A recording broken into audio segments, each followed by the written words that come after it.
यहाँ पर एक क्वेश्चन है, the crystal field stabilisation energy, crystal field stabilisation energy है ना, जिसको हम किससे, डेल्टा से डिनोट करते हैं।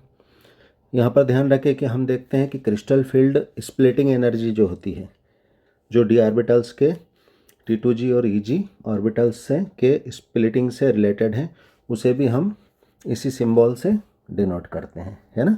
यानी क्रिस्टल फील्ड स्टेबिलाइजेशन एनर्जी को भी और क्रिस्टल फील्ड स्प्लिटिंग एनर्जी को भी, दोनों में ये डिफरेंस होता है कि जो क्रिस्टल फील्ड स्प्लिटिंग एनर्जी होती है, जैसा कि मैंने अभी बताया कि ये डी के जो 5 ऑर्बिटल्स होते हैं, ठीक है, जो कि dxy, dyz, dxz, ये वाला dx² माइनस y² और आखिरी वाला dz², ठीक है ना। तो इनमें जो स्प्लिटिंग होती है यहाँ से, ठीक है, ये 3 ऑर्बिटल्स अलग जो है स्प्लिट होते हैं और ये 2 ऑर्बिटल्स अलग स्प्लिट होते हैं। इन 3 ऑर्बिटल्स को हम जानते हैं T2g ऑर्बिटल्स कहते हैं हम, ठीक है ना, और इन 2 ऑर्बिटल्स को हम क्या कहते हैं, Eg ऑर्बिटल्स कहते हैं।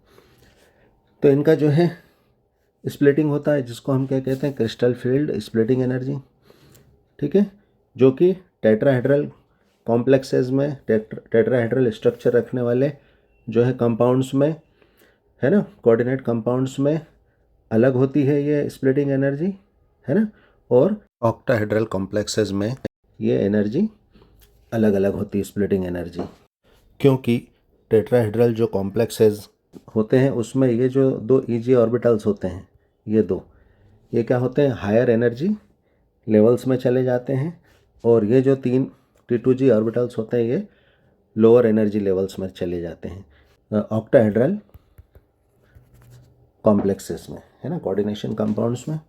और जो टेट्राहेड्रल कॉम्प्लेक्सेस होते हैं, है ना, टेट्राहेड्रल स्ट्रक्चर रखने वाले, उनमें क्या होता है, ये जो Eg ऑर्बिटल्स होते हैं ये क्या होते हैं, लोअर एनर्जी में चले जाते हैं ये दोनों, और T2g जो 3 ऑर्बिटल्स होते हैं ये हायर एनर्जी लेवल्स में चले जाते हैं। किसमें, टेट्राहेड्रल में, है ना, टेट्राहेड्रल स्ट्रक्चर कॉम्प्लेक्सेस में ये जो है इसका अपोजिट हो जाता है। ये एक डिटेल सब्जेक्ट है जिसको हम यहाँ डिटेल में डिस्कस नहीं कर सकते, हमने एक छोटी सी जानकारी दी।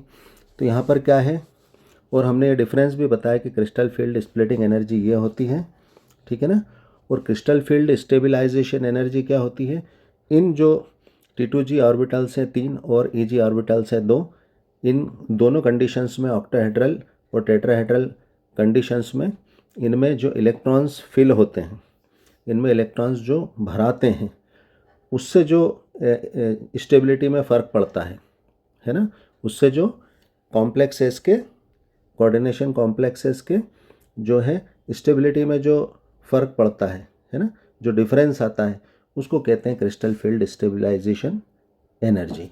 तो बस आप ये फ़र्क ध्यान में रखें, ठीक है ना। ऑर्बिटल्स की स्प्लिटिंग से क्रिस्टल फील्ड स्प्लिटिंग एनर्जी पता चलती है, और क्रिस्टल फील्ड स्टेबिलाइजेशन एनर्जी, इनमें जो इलेक्ट्रॉन्स की फिलिंग से जो इनकी स्टेबिलिटी में फ़र्क आता है, चेंजेस आते हैं, वो क्रिस्टल फील्ड स्टेबिलाइजेशन एनर्जी होती है। लेकिन दोनों को ही किससे, डेल्टा से डिनोट करते हैं। जब डी ऑर्बिटल्स की स्प्लिटिंग किसमें, जो है ऑक्टाहेड्रल कॉम्प्लेक्सेस में होती है, ऑक्टाहेड्रल स्ट्रक्चर रखने वाले कंपाउंड्स में होती है ना, जो है कोऑर्डिनेशन कंपाउंड्स में होती है, तो क्या होता है, इसमें जो है क्रिस्टल फील्ड स्टेबिलाइजेशन एनर्जी किसके लिए, ऑक्टाहेड्रल कॉम्प्लेक्सेस के लिए, तो इसको डेल्टा ओ से, है ना, इसके बेस पर हम ओ से, यानी ऑक्टाहेड्रल स्ट्रक्चर वालों के लिए क्रिस्टल फील्ड स्टेबिलाइजेशन एनर्जी, या जो है इसी सिंबल को हम क्रिस्टल फील्ड स्प्लिटिंग एनर्जी के लिए भी यूज़ करते हैं, लेकिन दोनों अलग अलग होते हैं। तो यहाँ पर हम क्रिस्टल फील्ड स्टेबिलाइजेशन एनर्जी के लिए कर रहे हैं, ठीक है। तो ये ऑक्टाहेड्रल कॉम्प्लेक्सेस के लिए हो जाएगा।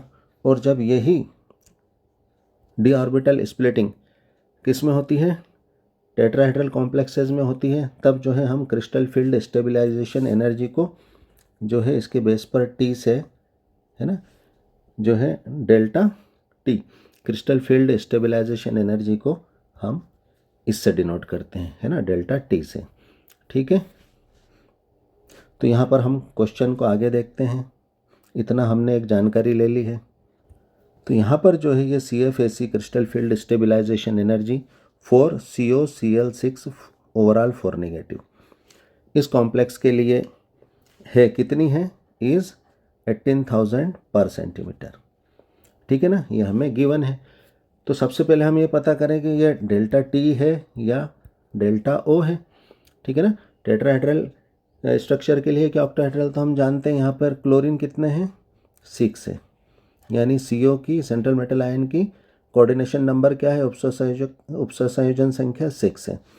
तो हम जानते हैं जब उपसंयोजन संख्या 6 होती है, वैसे हम हमारे फार्मूले से भी यहाँ पे पता कर सकते हैं ना, कोबाल्ट का इलेक्ट्रॉनिक कॉन्फ़िगरेशन निकालें, उसकी ऑक्सीडेशन निकालें, कितने इलेक्ट्रॉन उसमें से जो है निकले हैं, है ना, और उसके बाद फिर जो है क्लोरीन लिगेंड जो है किस तरह से आके जो है किस ऑर्बिटल से ये भरना स्टार्ट हुआ है, उस बेसिस पर हमें इसका हाइब्रिडाइजेशन भी पता चल जाएगा। लेकिन यहाँ पर हम जानते हैं कोबाल्ट के आसपास कितने 6 क्लोरीन लिगेंड्स हैं, जो कि क्या बताते हैं, इसकी ऑक्टाहेड्रल जो है स्ट्रक्चर, उसके ओरिएंटेशन को बताते हैं। कैसे कि सेंटर में क्या है, CO है और Cl क्या है, उसके 6 तरफ से, है ना, ऊपर और एक नीचे। तो क्लोरीन कितने हैं, 6 हैं। ठीक है ना, तो ये जो हमारा स्ट्रक्चर होता है क्या है, ऑक्टाहेड्रल स्ट्रक्चर होता है। तो ये हमारी क्या हो जाएगी, क्रिस्टल फील्ड स्टेबलाइजेशन एनर्जी किसके लिए हो जाएगी, ऑक्टाहेड्रल के लिए। ठीक है ना, कितनी 18,000 यानी डेल्टा O। ठीक है ना, ये वैल्यू हमारी आ गई। अब आगे क्या है, द CFAC यानी crystal field stabilisation energy for COCl4 overall 2 negative इस कॉम्प्लेक्स के लिए। तो यहाँ पर हमें क्या पता चल रहा है कि सेंट्रल मेटल आयन कोबाल्ट के लिए लिगेंड्स कितने हैं, चारों तरफ 4 हैं, यानी ये क्या जमावट हो जाएगी।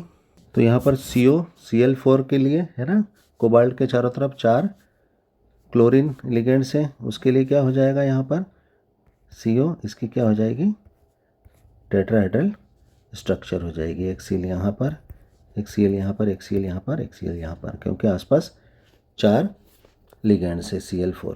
ठीक है, ये इसकी जो है टेट्राहेड्रल स्ट्रक्चर हो गई। यानी यहाँ पर CFAC किसके लिए, COCl4 2 नेगेटिव के लिए, यानी ये क्या हो जाएगी, CFAC किसके लिए, टेट्राहेड्रल के लिए, डेल टी। ठीक है, अब ये पूछा जा रहा है कि ये डेल टी यानी CFAC किसके लिए, COCl4 ओवरऑल 2 नेगेटिव के लिए विल बी क्या होगी। तो यहाँ पर आंसर होगा D। ये किस तरह से होगा, आइए हम देखते हैं।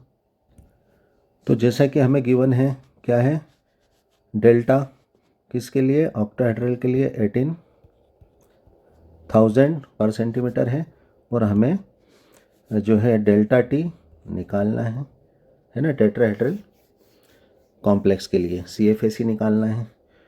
तो इसके लिए एक फार्मूला होता है जिसमें जो है डेल्टा T और डेल्टा O के बीच गैप, एनर्जी गैप जो आ जाती है वो है।